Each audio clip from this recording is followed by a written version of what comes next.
First of all, we study Donaghy versus Stevenson case 1932 AC 562 is one of the famous case tort law में है। तो foundation stone है for the modern law of negligence. एक foundation stone है law of negligence के लिए कि negligence अगर किसी से हो रही है किसी भी काम में तो ये भी एक टॉर्ट है।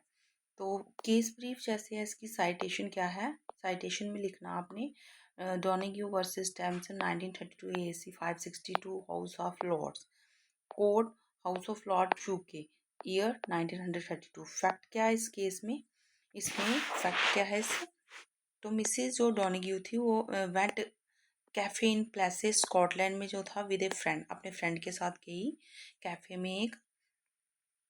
तो उसकी फ्रेंड जो थी brought her a bottle of ginger beer, उसने एक जिंजर बियर की बोतल उसको ला के दी, मैन्युफैक्चर थी मिस्टर स्टेवनसन की तैयार की गई बोतल थी।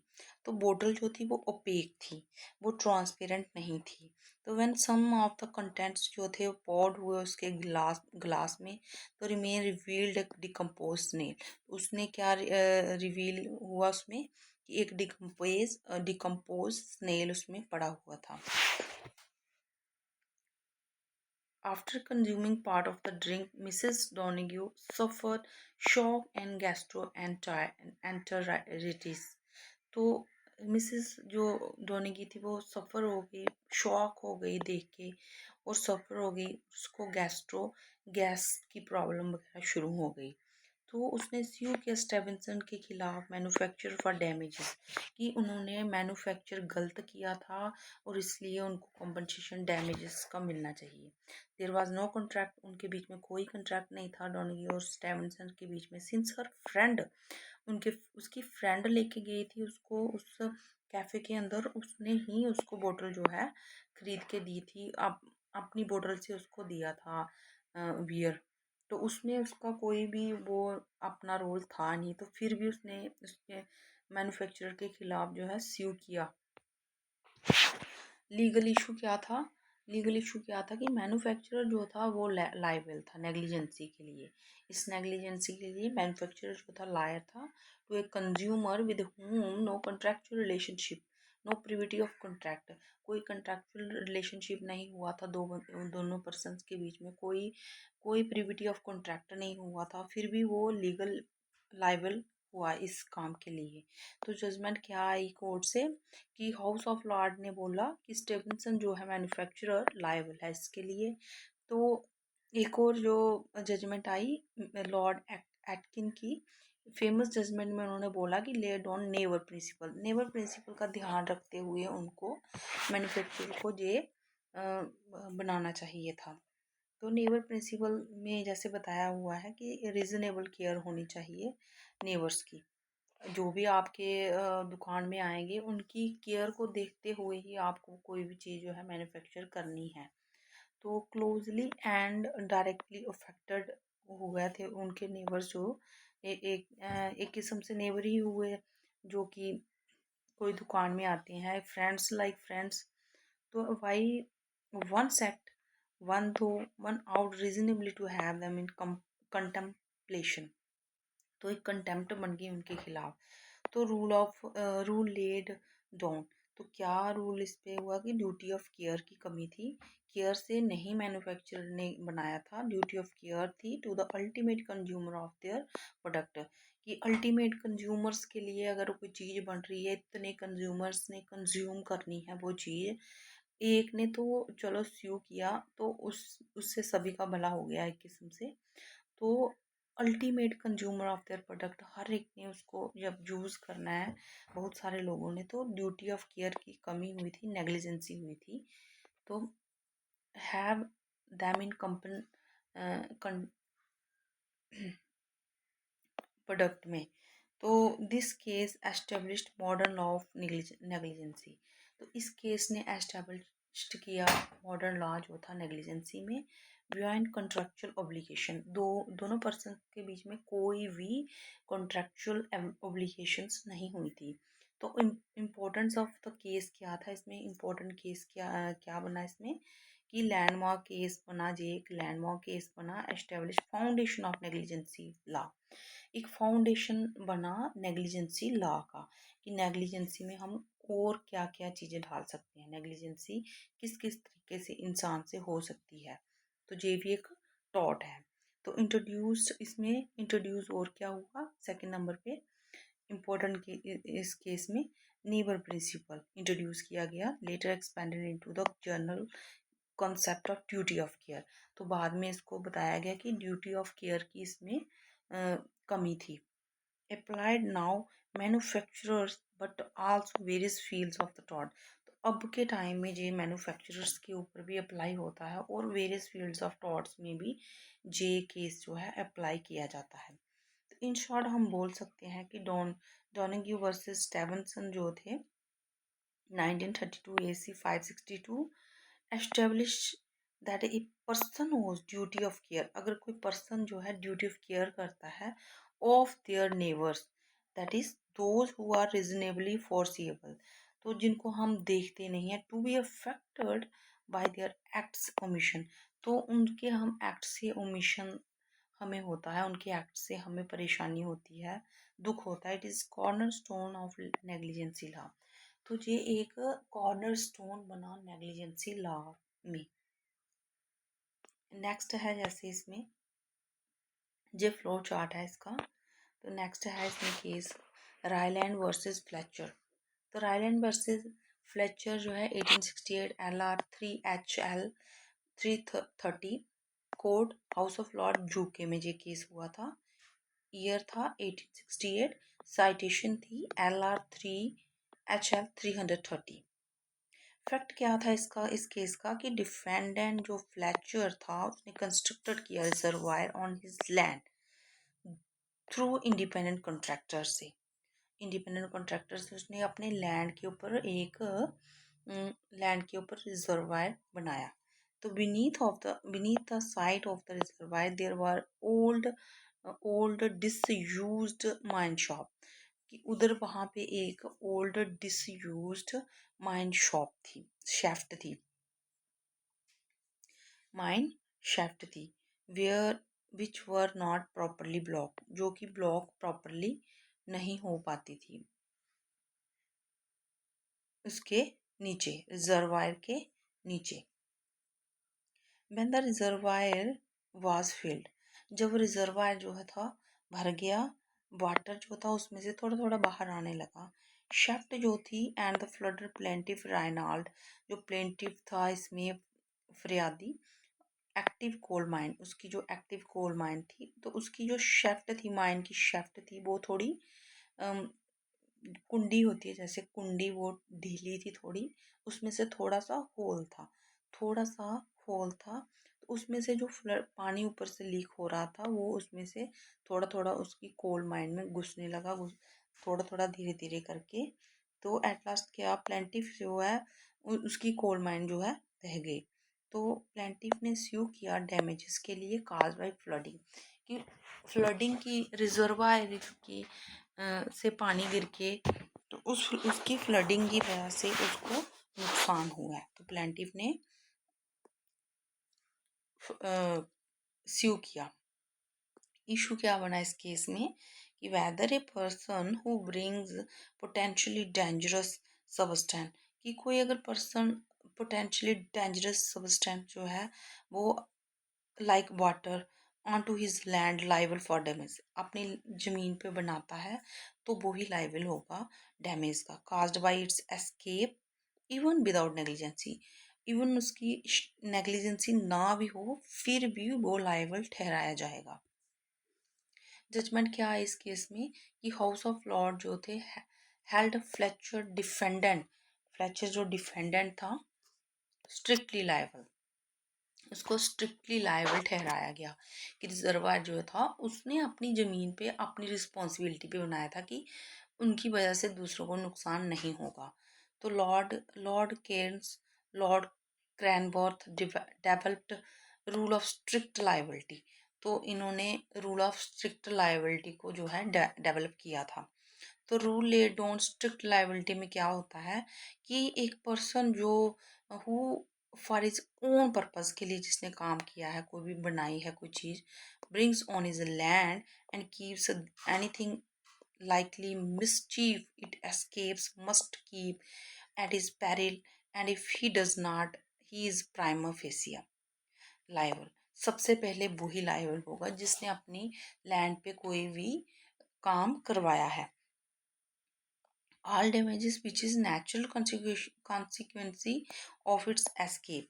तो कोई भी अगर नेचुरल कॉन्सिक्वेंसी से अगर होता तो ऑफ इट्स एस्केप, तो वो भी उसमें चलो थोड़ा बहुत उसको बच सकता था, बट ये इसमें ये प्राइमा फेसिया लाइबल ठहराया सबसे पहले नंबर में स्ट्रिक्ट लाइबिलिटी में. जी, तो इसेंशियल कंडीशंस क्या हुई इसमें स्ट्रिक्ट लाइबिलिटी में कि ब्रिंगिंग एंड एक्यूमुलेटिंग, ब्रिंग करना किसी चीज़ को या एक्यूमुलेट करना इकट्ठा करना किसी चीज़ को. Defendant must bring a dangerous thing on his land. तो डिफेंडेंट ने अपनी लैंड पे जो थी डेंजरस थिंग लगाई हुई थी, मीन्स रिजर्वायर पानी का बनाया हुआ था. तो non natural use of land, the use must be extraordinary. Reservoir, explosives या टॉक्सिक केमिकल्स, इस प्रकार का कोई भी एक्स्ट्राऑर्डिनरी टाइप का कोई भी अगर अपनी लैंड पे कोई काम करता है तो वो ही लायबल ठहराया जाएगा. फॉर एग्जांपल रिजर्वायर हो, एक्सप्लोजिव जो जिसमें से कोई चीज़ फट सकती हो, जैसे कि फॉर एग्जांपल हो गया जैसे पटाखा की फैक्ट्री है, तो जैसे टॉक्सिक केमिकल्स, जैसे अ, कोई फैक्ट्री है, जैसे वो भोपाल गैस ट्रेजेडी भी हुई थी, तो वहाँ पे केमिकल जो था लीक हो गया था. तो सेम ऐसे मतलब अगर कोई लगाता है तो वो अपनी लाइबिलिटी पे लगा सकता है. अगर उससे दूसरों को कोई आम पब्लिक को कोई नुकसान होता है तो वो ही उस टॉर्ट का जिम्मेवार होगा. तो escape, dangerous thing must escape to the plaintiff property. तो जो डेंजरस थिंग है वो भाग सकती है, वो निकल सकती है प्लेंटिव की प्रॉपर्टी से, तो दूसरों को नुकसान पहुंचा सकती है.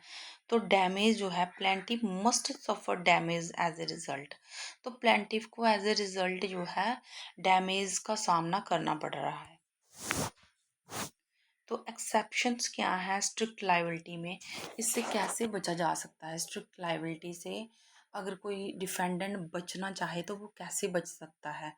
वैसे तो इसमें बचने के चांस कम है, क्योंकि ये स्ट्रिक्ट लाइबिलिटी में जिसने टॉर्ट किया है उसको कंपनसेशन देनी ही पड़ेगी.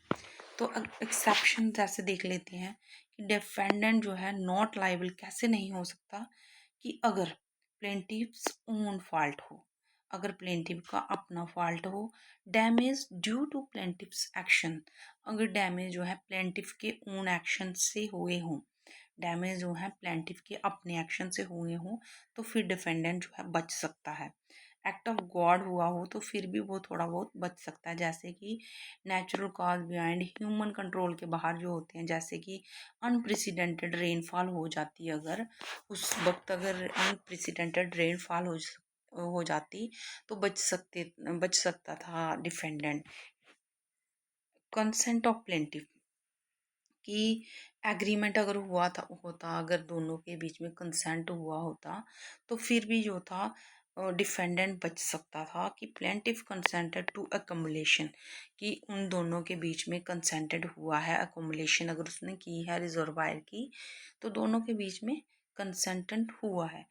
अगर ऐसी बात होती तो फिर भी वो बच सकता था.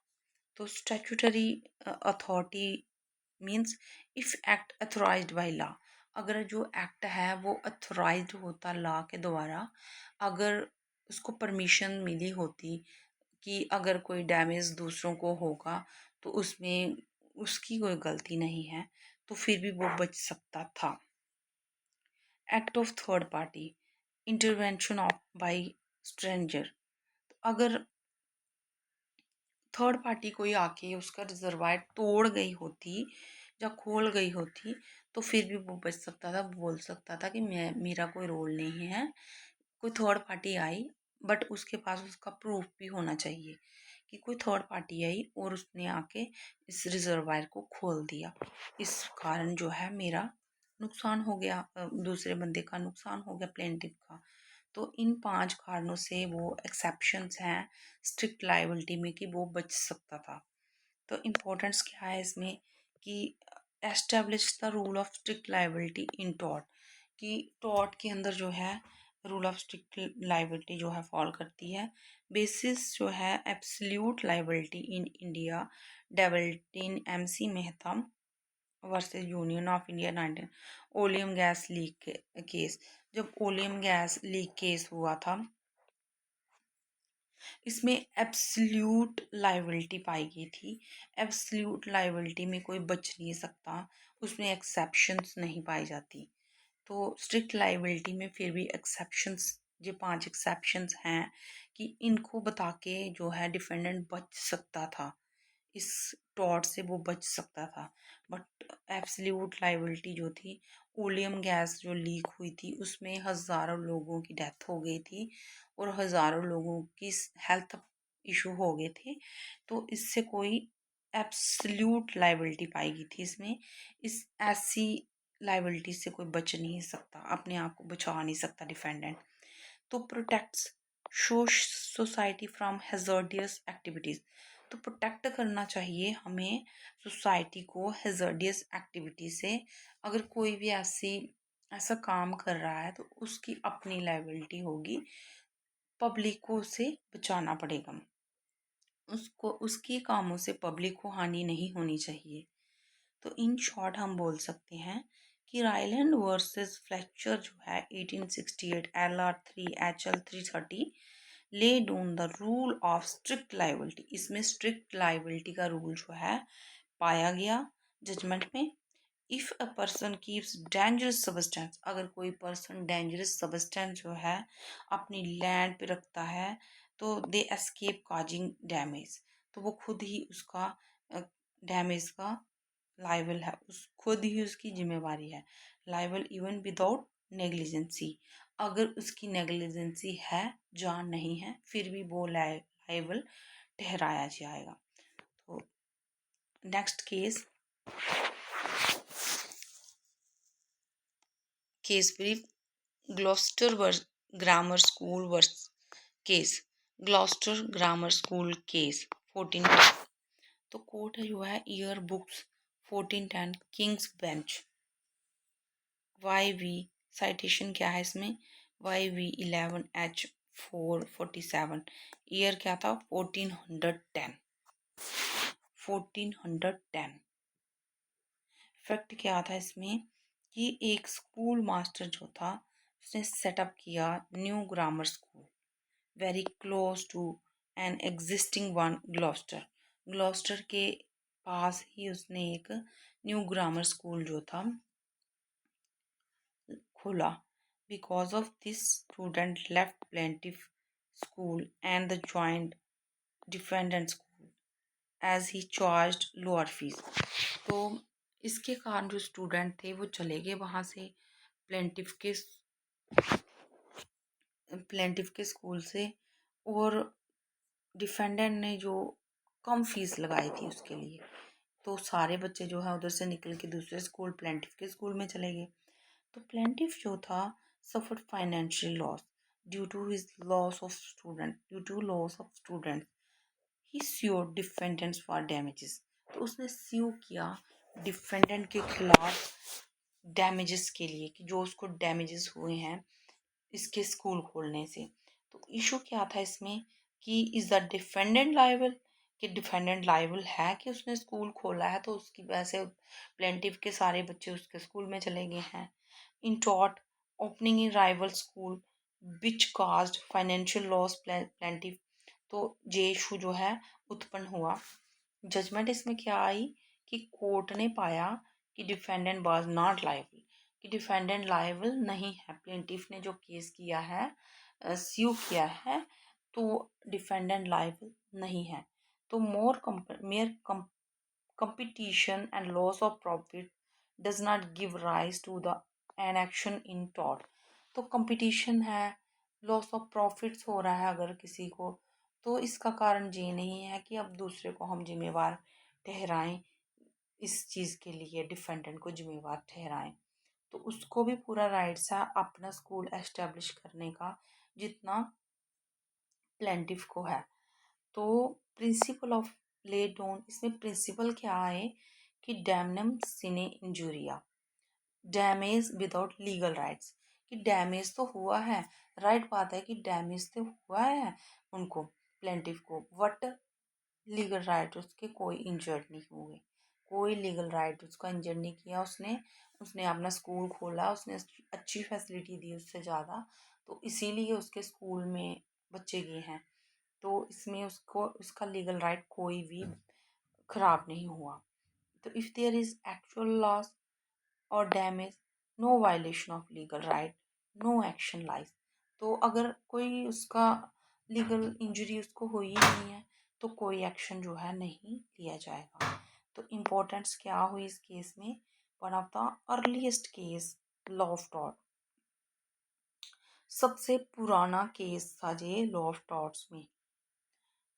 Establish the principal that every loss is not action level, कि हर लॉस जो होता है वो एक्शन लेवल नहीं होता है, उसके लिए एक्शन नहीं लिया जा सकता। तो डिफ्रेंशिएट बिटवीन इंजुरिया सिने डैमनम, तो लीगल इंजरी विदाउट डैमेज। तो इंजुरिया सिने मीन्स अगर लीगल इंजरी होती उसको कोई विदाउट डैमेज तो एक्शन लेवल होता, जैसे कि एशवाई वर्सेस वाइट के केस में हुआ था 1703 में। तो डैमनम सिने इंजुरिया में डैमेज विदाउट लीगल इंजरी, तो लीगल इंजरी हुई नहीं थी उसको, तो डैमेज तो बेशक उसको हुआ था मगर लीगल इंजरी नहीं हुई थी, तो नॉट एक्शन लेवल केस था ये। Gloucester versus grammar school case, क्यों एग्ज़ाम लाइन में हम देख सकते हैं, जैसे ग्लॉस्टर ग्रामर स्कूल जो केस है 1410 एस्टेब्लिश्ड हुआ डैमनम सिने इंजूरिया। इसमें डैमनम सिने इंजूरिया देखा गया कि मेरे फाइनेंशियल लॉस जो है without infringement of a legal right, की लीगल राइट का कोई इन्फ्रिंजमेंट डैमेज नहीं हुआ है, is not actionable in tort, तो टॉर्ट में ये एक्शन लेवल नहीं होगा। तो केस ब्रीफ, वॉगन्स versus Taff Vale railway, valley railway 1858। Citation क्या है, 1858 28 LJX 247, court of exchequer, year 1858। Fact क्या था इस केस में कि टैफ वेल रेलवे कंपनी थी जिसने ऑपरेट किया ट्रेन को, एमिट हुआ इसमें से स्पार्क एमिट हुआ फ्रॉम देयर इंजन से। तो despite using best available precautions at the time, best available precaution को यूज़ करते हुए स्पार्क जो है हुआ, फिर भी हुआ, from passing train set fire to wagons adjoining woods. तो जहाँ से ट्रेन गुजर रही थी तो वॉगन्स की एडजॉइनिंग वुड्स जो थी उसमें आग लग गई। तो वॉगन जो था स्यू किया उसने रेलवे कंपनी के खिलाफ for damages caused by the fire, fire की वजह से जो उसको डैमेज हुए हैं। तो इशू क्या था इसमें कि can railway company be held liable for damages caused by fire even though they had taken are reasonable care. Issue क्या बना इसमें कि क्या जो रेलवे कंपनी है वो लाइबल पाई जाएगी डैमेजेस के लिए, तो even though they had taken all reasonable care, तो इसके अलावा उसने सारी ही रीजनेबल केयर जो थी वो की हुई थी। जजमेंट क्या है इस केस में, court held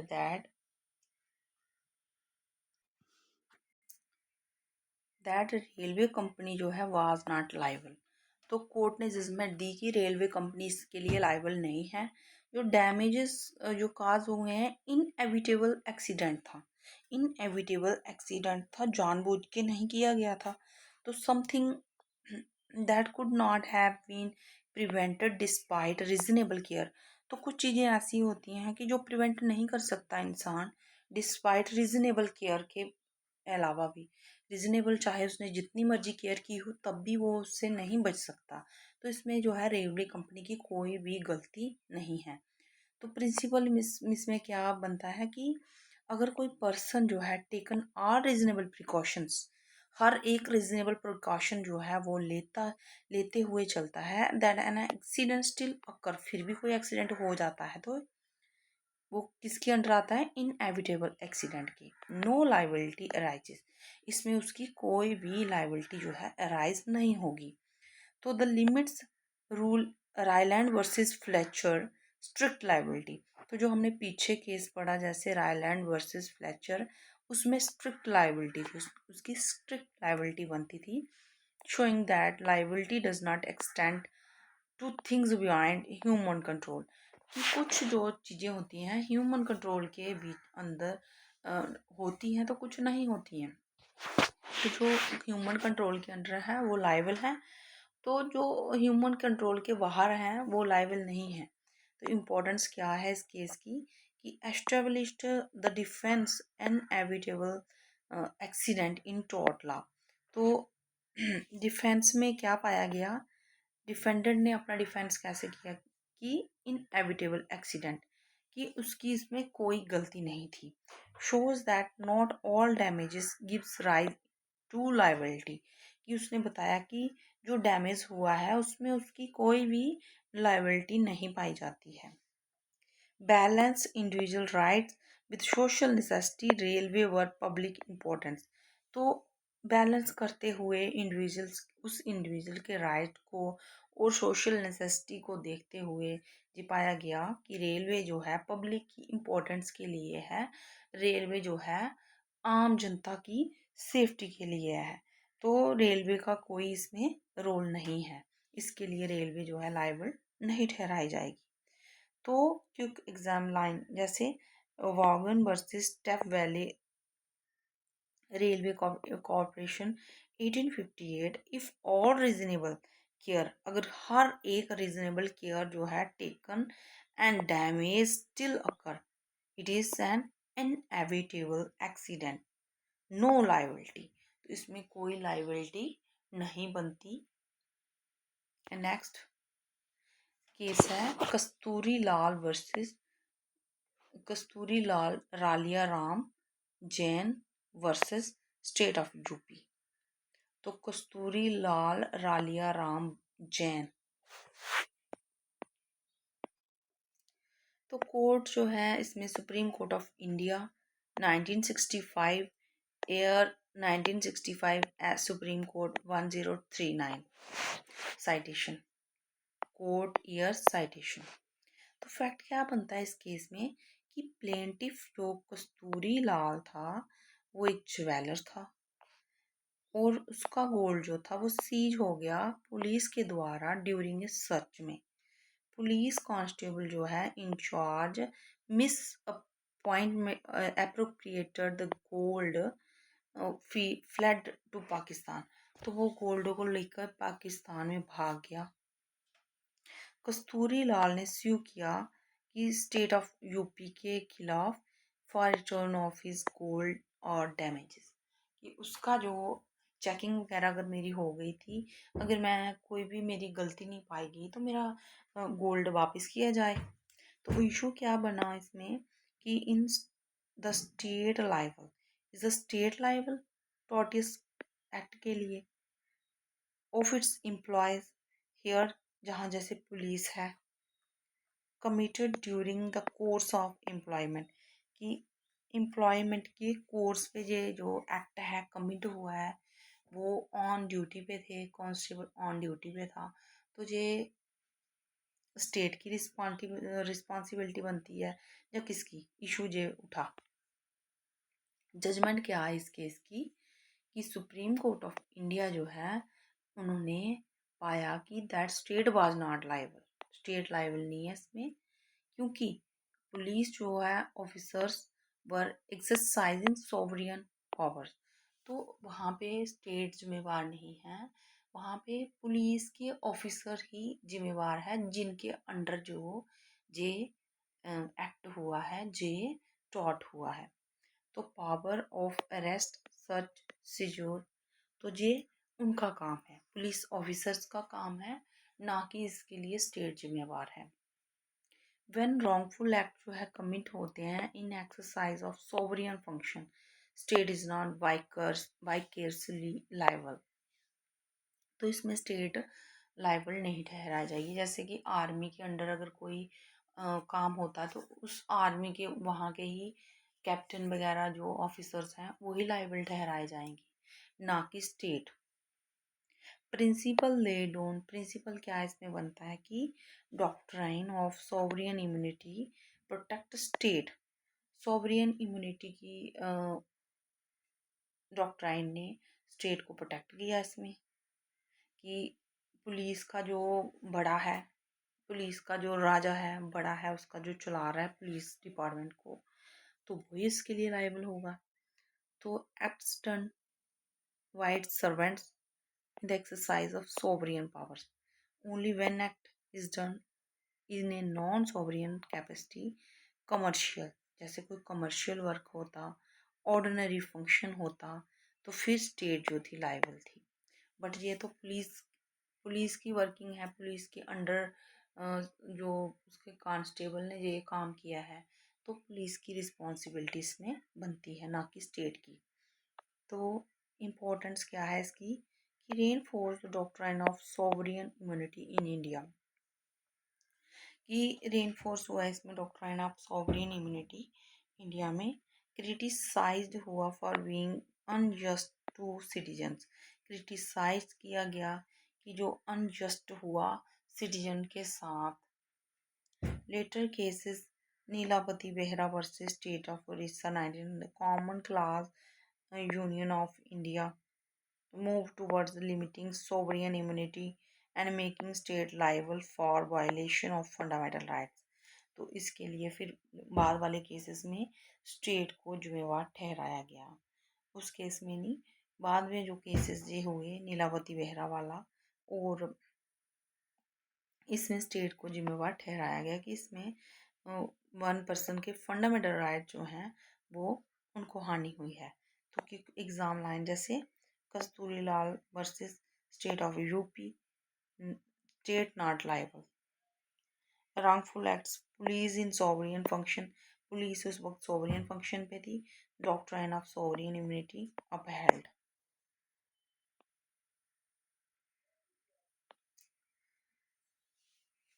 Then all the 5 cases I have done. Thank you for watching. If you like my video, then please like, share and subscribe the channel.